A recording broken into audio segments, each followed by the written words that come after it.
Bom, gente, como se não bastasse, agora eu tô me incomodando com o progenitor do Gabriel. Vamos lá. Vamos lá, Bruno, para ver se tu consegues entender. Por isso que eu posto os vídeos do Gabriel, por isso que eu coloco os vídeos dele na internet. Vocês não têm noção. 2 horas da manhã e o cara me infernizando. Mas vamos lá. Síndrome de Dravet, tipo raro de epilepsia, tá? Isso foi feito nos Estados Unidos por uma revista, que foi feito um artigo por uma médica em 2022, né? Em agosto de 2022, dia 20 de agosto de 2022, na News, tá? Podemos definir a epilepsia como uma alteração temporária e reversível do funcionamento cerebral que se pode se apresentar sobre diferentes tipos. Hoje vamos abordar um deles, bastante raro e pouco divulgado, que recebe o nome de síndrome de Dravet e que acontece em torno de 1/40 mil pessoas no mundo. A origem da síndrome de Dravet é genética, ou seja, surge a partir de mutações dos genes que passam a desencadear convulsões, explica a neurologista Christine Kurkett, uma das especialistas que está na frente do tratamento deste tipo de epilepsia clínica. Ela pode se apresentar como convulsões de difícil controle, com início em crianças abaixo de 1 ano de idade, e acrescenta sintomas de síndrome de Dravet. Isso aconteceu com o Gabriel. Tu entende, né, Bruno? Tu lembra? Ele tinha menos de 1 ano de idade. Consegue lembrar? Não, porque tu ia trabalhar e eu ficava o dia todo com ele no hospital, ele convulsionando. Consegue lembrar, Bruno? Consegue lembrar lá da época que a gente vivia contigo? Vamos lá. Sintomas da síndrome de Dravet. Inicialmente, as crises podem ser confundidas com crises febris de infância. As crises febris são esporádicas e simples, ou seja, como o começo e o fim rápidos. Mas a síndrome de Dravet, o paciente apresenta convulsões mesmo diante uma mínima mudança de temperatura corporal. As crises são mais frequentes e prolongadas e mais complicadas e diferencia a doutora Cristina. Então, se ele aumentou 1 grau Celsius na temperatura dele, no ambiente que ele está, ele vai convulsionar. Se ele saiu do ventilador e foi para o corredor e no corredor dá quente, ele vai convulsionar. Se ele ficar nervoso, se ele tentar ser forçado a algo, a aceitar algo, ele vai convulsionar.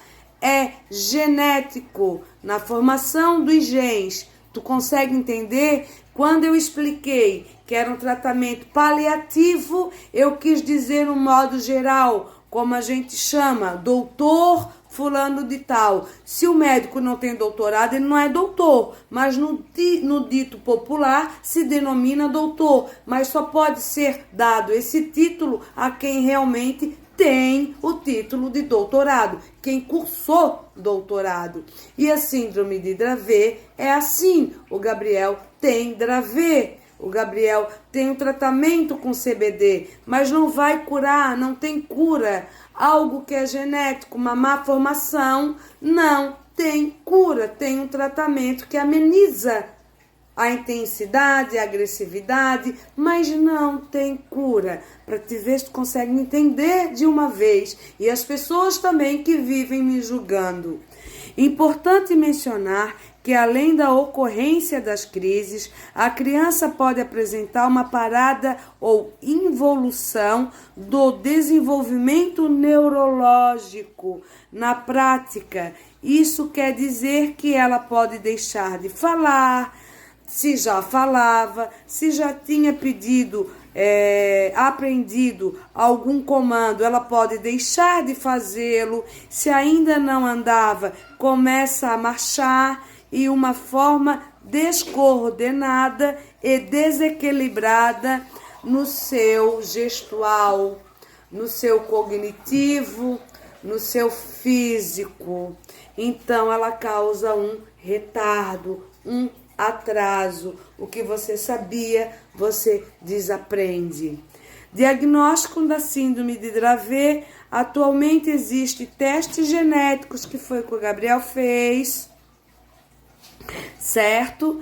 Para diagnosticar este tipo de epilepsia, localizando o gene que causa a mutação. O mais comum é o SCN1A, presente em 80% dos pacientes, por meio da coleta de sangue. O laboratório analisa a análise e identifica se há alteração ligadas aos genes que favorecem o desenvolvimento da epilepsia. O que eu já expliquei, ó.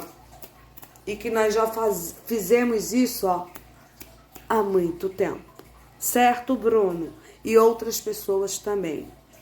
Esse exame é de grande avanço pela precisão do diagnóstico e fundamental para o direcionamento do tratamento mais assertivo para o paciente, comenta a neurologista. O Gabriel já passou por todos os tipos de medicamento. Por todos, nenhum funcionou. O único que foi ajudar foi o CBD sem THC. Todos os tipos de anticonvulsivos e da família do bromazepam, diazepam, todos do PAN ele já passou. E outros também, Amato, Topiramato, Depaquene, Rivotril, Gadernal,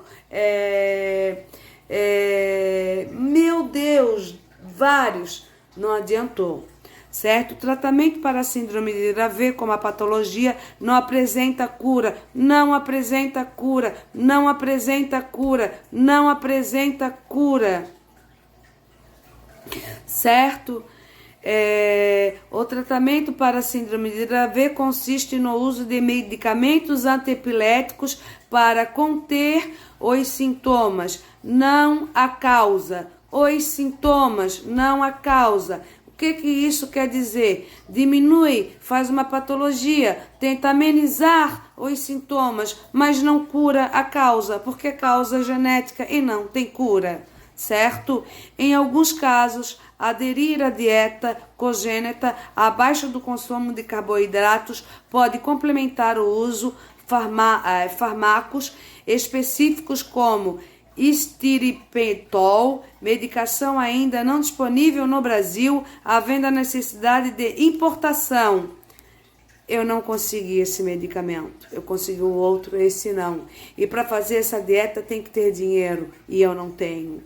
Eu vivo em função do Gabriel. Eu não sei se vocês sabem, eu abdiquei para cuidar dele. Essa síndrome ela pode causar morte súbita durante as crises. O Gabriel já teve internado na UTI.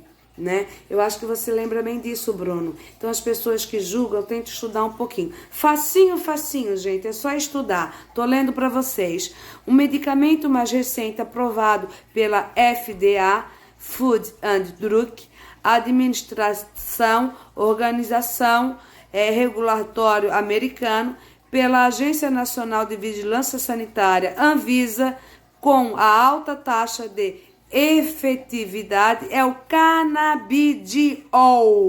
composto farmacológico presente em uma planta chamada cannabis sativa. A substância não possui características psicoativas, tem baixa toxicidade e alta tolerabilidade em seres humanos, sendo especialmente indicado para pacientes com síndrome de Dravet, síndrome de Loxons e Gestalt.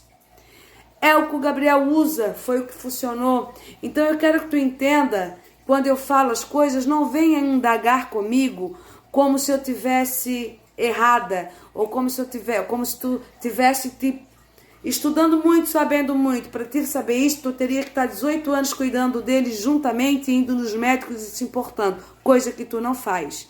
E não faz há anos. Tu falou para mim.